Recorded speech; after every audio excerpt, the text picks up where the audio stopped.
जय द्वारकाधीश, जय काल भैरव, जय मैरडिमा।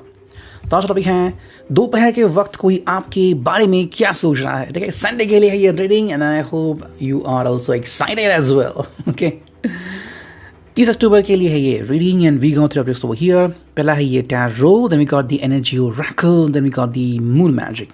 ठीक है, मून मैजिक मैंने स्पेशली लिया है ताकि भी अंडरस्टैंड कर सके इमोशंस को स्पेशली। ठीक है, तो सबसे पहले करते हैं मैनिफेस्टेशन कि भी सही अंडरस्टैंडिंग मिले, प्रॉपर गाइडेंस मिले। मोस्ट इम्पॉर्टेंटली कोई अगर हमें क्लू चाहिए तो वो क्लू भी हमें मिल जाए। छोटी छोटी बातें भी बहुत इंपॉर्टेंस रखती हैं। अगर हम वो मिस करते हैं डिटेल्स तो काफ़ी कुछ मिस होता है, तो वो हम मिस ना करें, वो हमें मिले, ऐसे हम आशा करते हैं। Let's now shuffle the cards. ठीक है चलो करते हैं फिर से shuffling and here we 1 2 3। Okay, चलो ये कार्ड आ गया पापा। ओके, एंड ये आ गए 2 cards. Okay, so going to do the reading and here we go.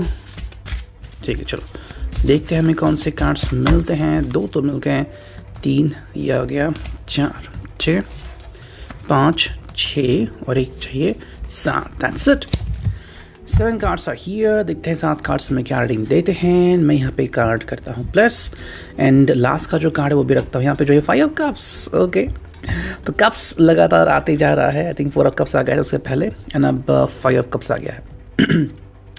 I hope you could see the cards as well. ठीक है, तो थोड़ा सा यहाँ पे I think you could see that. तो जो फर्स्ट कार्ड है वो है द एम्परर एरीज, मेष राशि, प्रथम स्थान पे, पावरफुल। मंगल का प्रभाव, मंगल भारी हो रहा है ना, हम सुनते हैं। सो वो चीज़ एक्चुअली मंगल के कई सारे प्रभाव होते हैं। वहाँ पे सेक्सुअलिटी भी आती है, वहाँ पे हाई एनर्जी भी आती है, उत्पाद भी आता है, एंड किस तरह से आप अपनी इमोशंस को कंट्रोल कर सकते हो वो भी हम यहाँ पे देखते हैं। द एम्परर में हमें क्या दिखता है, कहीं ना कहीं पे ये पर्सन जो है वो एक्चुअली चीज़ों को मतलब होल्ड ऑन करना चाहता है, सोल्यूशन निकालना चाहता है। एक छोटा सा एग्जांपल दूँ तो मान लो कि कोई गाड़ी है और वो पंक्चर हो रही है। बहुत ही सिंपल एग्जांपल, इसके हिसाब से ये गाड़ी यहाँ पे पंक्चर होनी ही नहीं चाहिए। तो यहाँ के भाई ये पर्सन होल्ड ऑन करेगा, जैसे कि भाई गाड़ी सही तरीके से चलाएगा वगैरह वगैरह। तो यहाँ पे इसका जो अंडरस्टैंडिंग है वो काफ़ी डिफरेंट नज़र आता है। जैसे कि मैंने कहा कि भाई मे बी ये बहुत अच्छा दिन बिताना चाहता है या फिर कुछ सरप्राइज एलिमेंट भी हो सकता है, तो इसके हिसाब से चीज़ें बहुत ही सटीक होनी चाहिए। ठीक है, लेकिन इसके बदले में क्या हो सकता है, 5 of cups, Cancer, Scorpio, Pisces water sign में। ठीक है, ये है एरीज वर्सेस की वाटर, यानी कि भाई पानी, आग विरुद्ध पानी। तो जो पानी में इमोशंस हम देखते हैं वो क्या है, 5 ऑफ कप्स में, कि कहीं ना कहीं पे कोई चीज़ ऐसी हो सकती है कि दूसरों के चेहरे में मुस्कान से ज़्यादा थोड़ी सी नाराज़गी हो सकती है। ये क्यों हो सकता है, जैसे कि ये जो ध्यान है वो ज़्यादा प्रिकॉशन के ऊपर दे सकते हैं, या फिर सब कुछ सही हो, थोड़ा सा ध्यान भटक सकता है कि क्या आप खुश है या नहीं। ठीक है, क्योंकि जो इनका सोल्यूशन है कि everything should be fit and perfect. जैसे कि मान लो कोई एक ऑर्गेनाइजिंग टीम है, तो उनका काम होता है कि सिर्फ ऑर्गेनाइजेशन पे ध्यान देना, बाकी कौन खुश है कौन नहीं है उनके ऊपर ध्यान नहीं देना। जैसे कि चेयर्स अपनी जगह पे है या नहीं, टेबल सजा या नहीं, बस दैट्स इट। अब उनका ये काम नहीं होता कि जो मेहमान आ रहे हैं वो खुश है या नहीं, वो दूसरे टीम का काम होता है। लेकिन यहाँ पे यही पर्सन को सब काम करने हैं और ये वो काम कर नहीं रहा है, इसीलिए ये अंत में हो सकता है, या फिर खुद ही ये पर्सन थोड़ा सा एग्जॉस्ट हो सकता है कि प्रमाण से भी ज़्यादा अगर वो ज़्यादा मेहनत करे तो फिर उसको बहुत ज़्यादा तकलीफ़ हो सकती है। हम देखते हैं ना कि कई सारे प्लेयर्स को इंजरीज होती हैं बिकॉज वो प्रमाण से ज़्यादा खेलते हैं या फिर ऊर्जा उत्सर्जित होती है जो उनके लिए बिल्कुल भी सही नहीं होती। नेक्स्ट कार्ड हमें दिखा है वो है queen of cups, Cancer, Scorpio, Pisces, again water sign में। यहाँ पे एक चीज़ की अंडरस्टैंडिंग है कि ये सबसे पहले जो ध्यान देंगे कि सब कुछ सही हो, बाद में इमोशंस की तरफ ध्यान देंगे। तो इमोशंस को वो सेकेंड स्टेज पे रख रहे हैं। ठीक है, और मेरे हिसाब से आप उनके थ्रू इमोशंस को प्रथम स्थान पे देखना चाहते हैं। शायद आपको पता हो कि ये कितने स्ट्रॉन्ग है या फिर इनको कितना गुस्सा आता है, फिर कितनी परफेक्ट है, तो वो एक्चुअली मैटर नहीं करता। जब आप बाहर होते हो तो मे बी आप एक्सपेक्ट करते हो कि आप खुल के बातें करें एंड एन्जॉय करें बहुत खूब, जैसे कि Roger Federer and his family, तो वो नहीं डिसाइड करते कि वो प्लेयर है या नहीं, वो मेरे से अच्छा बिहेव करते हैं या नहीं, वो इंपॉर्टेंट है। बिल्कुल वही आप एक्सपेक्ट कर रहे हो कि ये जैसे हैं वैसे बाहर है, लेकिन विथ मी ये पर्सन बहुत ही शांत या फिर बहुत ही उत्साहजनक होना चाहिए। तो ये जो इमोशंस है वो सेकंड स्टेज पे आ रहे हैं, तो इसलिए शायद मेरे हिसाब से थोड़ा सा इशू यहाँ पे क्रिएट हो सकता है।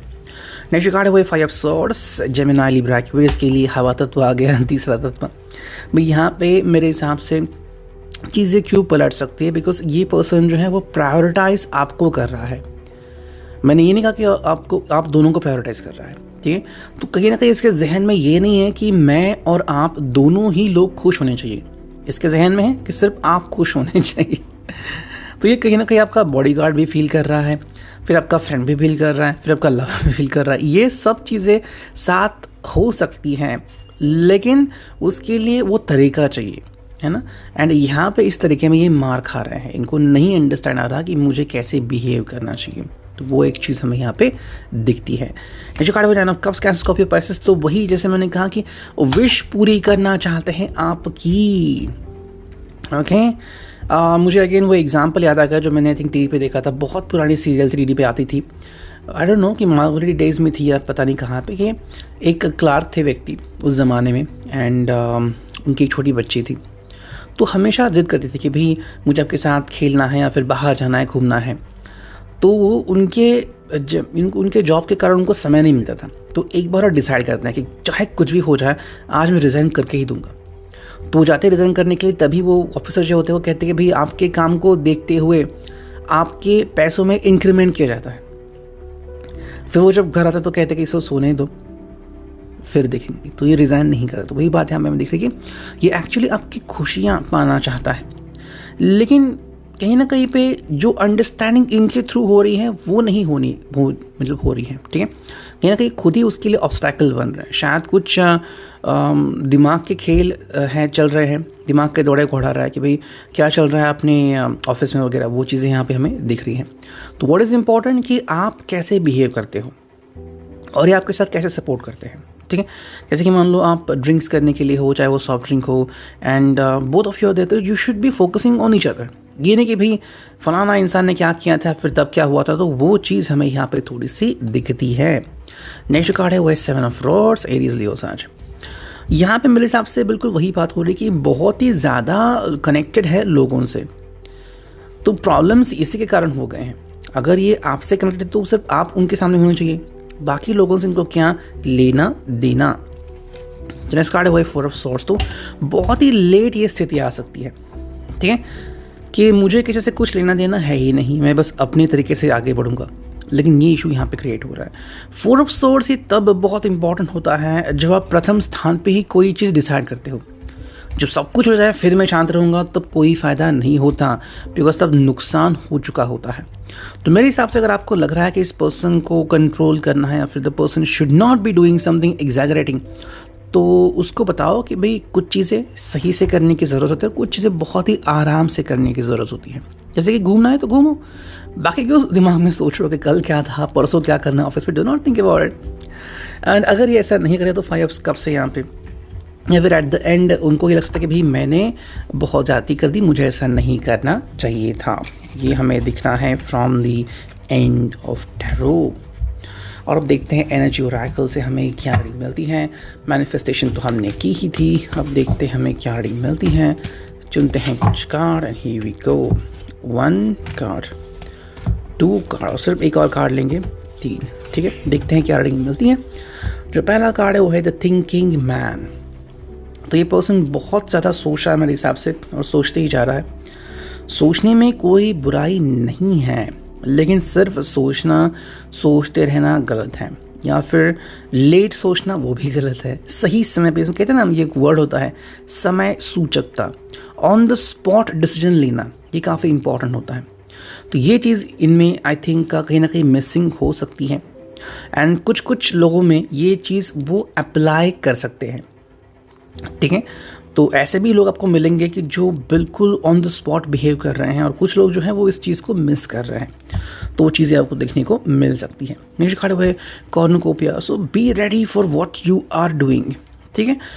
गोल आपके सामने है, आपको बस आगे बढ़ना है। तो क्या ये पर्सन आगे बढ़ता है या बस सोचते ही रहता है, वो चीज़ अगेन यहाँ पे हमें दिखती है। एंड जो थर्ड कार्ड है वो है कम्युनिटी। सो जैसे मैंने कहा, कम्युनिटी यहाँ पे अगर आती है तो आपके फ्रेंड्स आ गए, इनके कलीग्स आ गए, इनका ऑफिस भी आ गए तो उनके सोचने का तरीका हो सकता है। फिर अगर आप फ्रेंड्स मिलकर बाहर अगर जा रहे हैं तो वो चीज़ हम यहाँ पे देख रहे हैं। तो क्या इंपॉर्टेंट है कि सही डिसीजन लेना, ठीक है। तो अगर ये सही डिसीजन लेते हैं और आपको सपोर्ट करते हैं, आपकी तरफ अगर इनका फोकस है, तो चीज़ें और भी ज़्यादा बेहतर और अच्छी साबित हो सकती है। और अब देखते हैं फाइनली मून मैजिक से हमें क्या रीडिंग मिलते हैं। चलो करते हैं कार्ड्स की shuffling, here we go, and देखते हैं हमें क्या अंडरस्टैंडिंग मिलती है फ्रॉम द मून मैजिक। चलो 2 और यहाँ से भी हम चुनेंगे 3 कार्ड्स आ गए यहाँ पे। जो पहला कार्ड है, ओके, तो ये है gratefully I surrender my struggle. तो यहाँ पे जो स्ट्रगल है वो एंड करने की ज़रूरत है, ठीक है। ये काफ़ी इंपॉर्टेंट है। या अगर यूँ ही स्ट्रगल करता रहेगा तो कोई भी फ़ायदा इसको नहीं होगा। ये है मून गॉड बायाम एंड ये है न्यू मून कि भाई my words and actions are of beauty, compassion and love and I accept renewal and delight in fresh starts. I think कहीं किसी मामलों में इस पर्सन को देर सवेर से ही नॉलेज हो सकता है कि भाई नहीं, मुझे ऐसा बिहेव नहीं करना है, मुझे इनकी तरफ ध्यान देना है, हम दोनों की तरफ ध्यान देना है, खुशियाँ चेहरे पे लानी चाहिए। एंड किसी मामलों में हो सकता है कि बहुत देर बाद इसको अकल आ जाएगा कि नहीं भाई, नेक्स्ट टाइम मैं सही करूँगा, नेक्स्ट टाइम मैं ऐसी जल्दबाजी नहीं करूँगा एंड मेरा पूरा फोकस सिर्फ आपके ऊपर ही होगा। तो जहाँ पे इनकी अंडरस्टैंडिंग कमज़ोर पड़ रही है, ये इस बात को लेट सवेर ही सही अंडरस्टैंड कर सकते हैं। ये एक्चुअली सिर्फ आपके ऊपर डिपेंडेंट नहीं है, ये पर्सन किस दौर से गुजर रहा है, क्या इसकी सोच सिर्फ आप तक सीमित है या फिर कोई अचानक आपसे मिलने से पहले कुछ हो गया और उनका ध्यान उस तरफ है। तो ये 4 चीज़ें भी यहाँ पे काफ़ी इंपॉर्टेंट होती हैं। Reading, I hope it resonate. Thank you, take care, good bye.